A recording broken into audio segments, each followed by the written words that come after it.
Okay, have you ever studied English for months, maybe even years, and still felt completely frozen the moment someone actually spoke to you in English?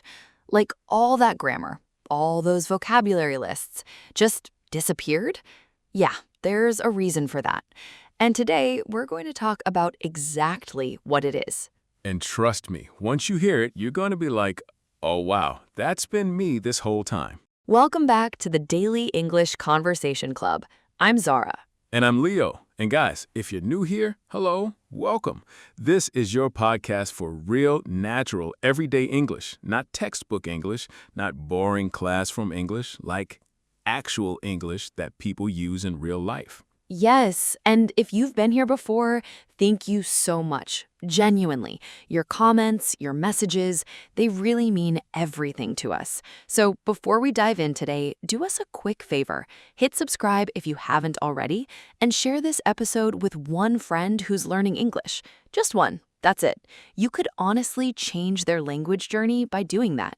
Okay, so today's topic, the biggest mistake English learners make. And Zara, I feel like this is something we've both seen a lot, right? Like people come to us and they're frustrated. They've been studying for so long, but they still can't have a simple conversation. Exactly. And the thing is, it's not because they're not smart. It's not because English is too hard for them. It's something much more specific. And honestly, it's a trap, a very easy trap to fall into. So let's just say it. The biggest mistake most English learners make is they focus almost entirely on studying English instead of actually using it. Yeah, and I know that sounds simple, right?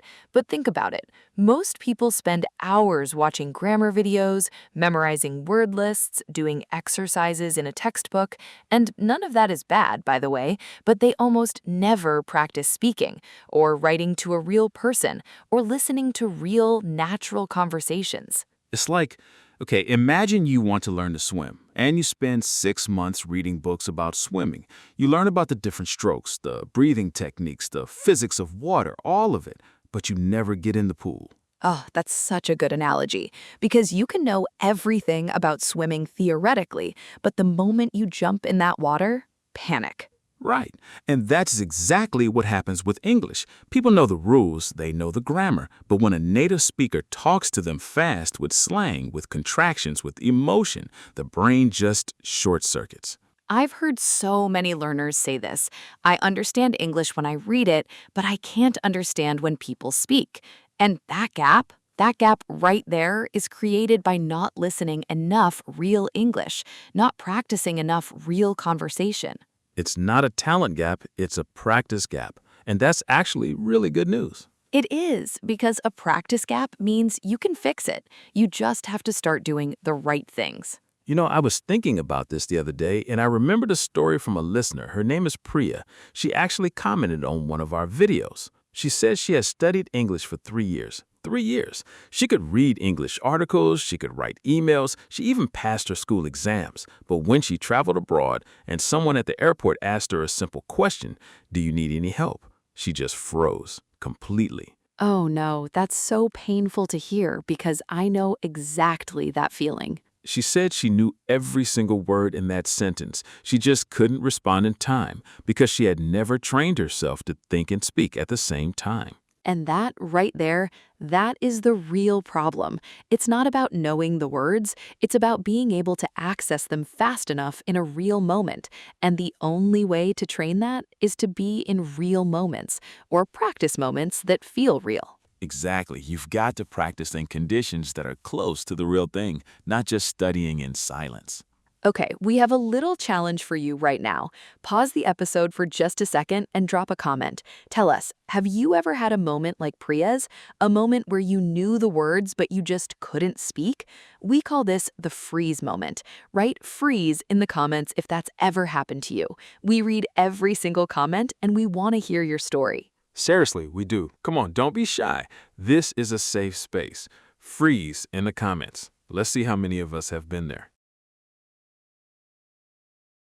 All right, so let's go a little deeper here, because I think a lot of learners feel like there's something wrong with them when this happens. Like they feel embarrassed. They think, maybe I'm just not good at languages. Ugh, Yeah, the self-doubt is real. And I want to let's bust that completely, okay? Because here's what's actually happening in your brain. When you study grammar and vocabulary, you're building what scientists call declarative memory. That's basically knowing facts. The past tense of go is went. You know that fact. Right, like knowing the rule. Exactly. But speaking, real-time speaking, uses a completely different system. It uses procedural memory. That's the same system you use when you ride a bike or type on a keyboard. It's automatic, it's fast. And the only way to build that is through repetition and real use. You literally cannot build it by studying alone. So when people say, I know the grammar, but I can't speak, they're not lying. They genuinely know it in one part of their brain, but it hasn't been transferred to the automatic fast access part yet. Exactly. And that transfer only happens through practice, speaking practice, listening practice, being in real situations, or situations that feel real. You know, this actually explains something I used to wonder about. I used to wonder why some people who never formally studied grammar could still speak pretty well. And now it makes sense. They were building their procedural memory through actual use, even without knowing the rules explicitly. Yes, like children.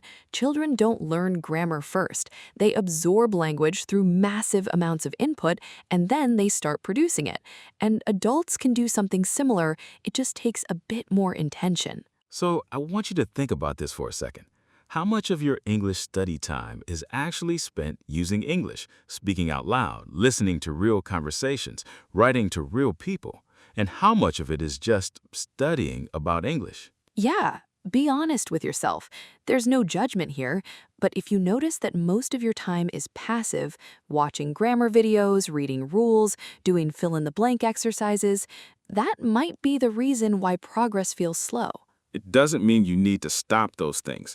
They have their place, but the balance needs to shift. Way more active use, way more real practice. And here's the thing, you don't have to be in an English-speaking country to do this. I know a lot of our listeners are in places where English isn't the main language spoken around them, and that can feel like a huge barrier. Right, like how am I supposed to practice speaking if no one around me speaks English? But honestly, you have so many options now that didn't exist even 10 years ago. Language exchange apps where you can find a partner in another country, online conversation groups, even just talking to yourself, narrating your day in English. Like, okay, I'm making breakfast now. I'm putting the bread in the toaster. That counts. I actually used to do that. I'd walk around my apartment just muttering in English like a weirdo. Same. And it works. It genuinely works because you're forcing your brain to produce language in real time, even if there's no audience. And podcasts like this one, honestly, listening to natural, flowing conversation trains your ear. You start to internalize rhythm, intonation, the way words connect. It's not passive. Well, it can be passive, but if you're really listening, it's incredibly powerful. Okay, let's do a quick myth-busting moment. Myth. You need to be perfect before you start speaking. This one. This is such a trap. Reality. Waiting for perfection means you never speak. Fluency comes from speaking badly, then a little better, then better again. You don't get fluent and then start speaking. You speak in order to become fluent. It's like you don't get fit by planning to go to the gym. You get fit by going to the gym, even when it's uncomfortable. Another myth? More grammar study equals better English. Reality, up to a certain point, yes. But after that, more grammar study gives you diminishing returns. What you actually need is more real use. And one more, I need to sound like a native speaker. Oh, please no. Reality, millions of the most effective English communicators in the world are not native speakers. Your goal is to be understood, to connect, not to sound like someone from London or New York. Okay, we want to hear from you again. Here's your part 2 challenge. We just talked about the word fluency, and we want you to write your own sentence using the word fluency in the comments. Something like, I want to reach fluency in English by next year, or whatever feels true for you. Write your sentence and let's see what our community comes up with. Yes, and if you're enjoying this episode, please share it with someone. Tell them, hey, I found this podcast and it's actually really helpful. That means more to us than you know. We're building something special here at Daily English Conversation Club, and you're a part of it. All right, let's get practical because you know I love a good action plan. Ha, yes, Leo is the strategy guy. I try. Okay, so here's the thing. If the problem is not enough real practice, what does real practice actually look like? Let me give you 3 things you can start immediately, like today. Number 1, the shadowing technique. This is where you listen to a short piece of natural English, could be a podcast clip, a YouTube video, a movie scene, and you repeat it out loud at the same time or right after. You're not just listening, you're mimicking the rhythm, the pronunciation, the speed. This builds that procedural memory we talked about. I love shadowing, and it's also really good for pronunciation, not just fluency. You start to feel how English sounds from the inside, like in your mouth and throat, not just your ears. Exactly. Number 2, the thinking in English habit. Whenever you have a quiet moment, on the bus, in the shower, walking somewhere, try to think in English, not translate from your native language. Just think. What am I doing right now? What do I want to eat? What happened today? Simple thoughts. This slowly rewires how your brain accesses language. And don't worry if it's slow at first. It will be slow. That's normal. You're building a new road in your brain, basically. Ha, I like that. A new road. Okay, number 3, and this is my personal favorite. Get a speaking partner or join a speaking group, even once a week, even for 20 minutes. Real conversation with a real person creates a kind of pressure, good pressure, that nothing else replicates. You can't pause it. You can't rewind it. You have to respond. And that is exactly the condition that builds real fluency. And if you're nervous about making mistakes in front of someone, which is very normal, by the way, just remember the person on the other side is probably also nervous, also learning, also just trying their best. You're in it together. Okay, here is your actual challenge for this week. Are you ready? Drum roll, please. Your challenge is this. Record yourself speaking English for 60 seconds, just 60 seconds. Talk about your day, your favorite food, a place you want to visit, anything. Then listen back. You don't have to share it with anyone, just do it. Because most learners have never actually heard themselves speak English, and it is incredibly useful. You hear exactly where you need work. Pronunciation, rhythm, vocabulary gaps. It's like a mirror for your speaking. 60 seconds. You can do this. And if you're feeling brave, and I mean really brave, you can post it in the comments or tag us. We would honestly love to hear you. All right, let's do our vocabulary moment. And again, this isn't a lesson. It's just a highlight of some great words and phrases we used naturally today. First one, short circuit. We said the brain just short circuits. This is an idiom. It means something suddenly stops working because of too much information or pressure. You can use it like, when the interviewer asked a hard question, my brain just short-circuited. Love that one. Second, diminishing returns. We said more grammar study gives you diminishing returns. This means the more you do something, the less benefit you get from doing it, more of it. Like the first hour of studying might be super productive. The 5th hour, not so much. Diminishing returns. And third, procedural memory versus declarative memory. You probably won't use these exact words in daily life, but understanding the concept is really powerful for how you think about learning. And one phrase, in real time. We use this several times. It means something happening now, live, as it's occurring. She had to respond in real time. That's a phrase you'll hear a lot in English, especially in professional or tech contexts. Okay, quick grammar thing, and I promise this is painless. Did you notice how we used have been doing a lot today? Like, I've been studying English for years, or she had been studying for 3 years. That's the present perfect continuous. And the reason it's so useful is that it shows an action that started in the past and is still connected to now, or as a result you can still feel now.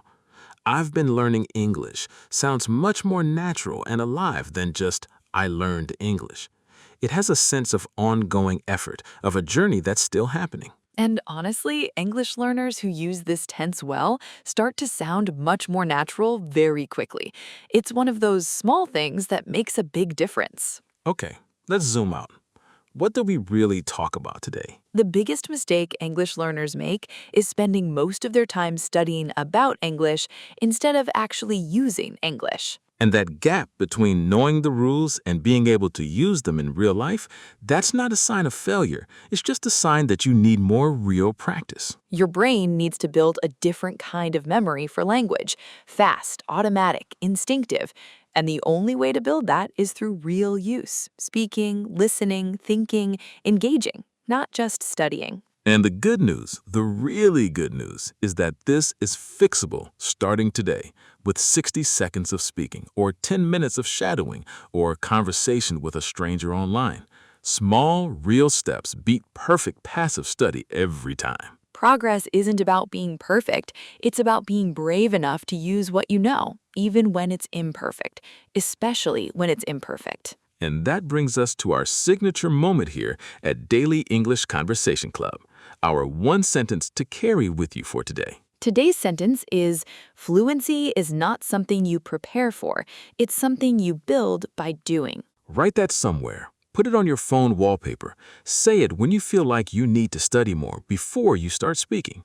Because the truth is, you're ready enough. Start now. All right, that's a wrap on today's episode of Daily English Conversation Club. Thank you so much for spending this time with us. It genuinely means the world. Don't forget, drop freeze in the comments if you've ever had that freezing moment. Write your fluency sentence and take the 60-second speaking challenge. We want to hear how it goes. And if you haven't subscribed yet, please do. It's free, it helps us more than you know, and you'll never miss an episode. Share this with a friend who's learning English. You might just be the reason they finally break through. Next time, we're talking about something I know you're going to love, how to actually understand fast English speakers without losing your mind. Trust me, this one is going to be good. Until then, keep speaking, keep learning, and keep showing up, even on the hard days. See you in the next one. Bye, everyone.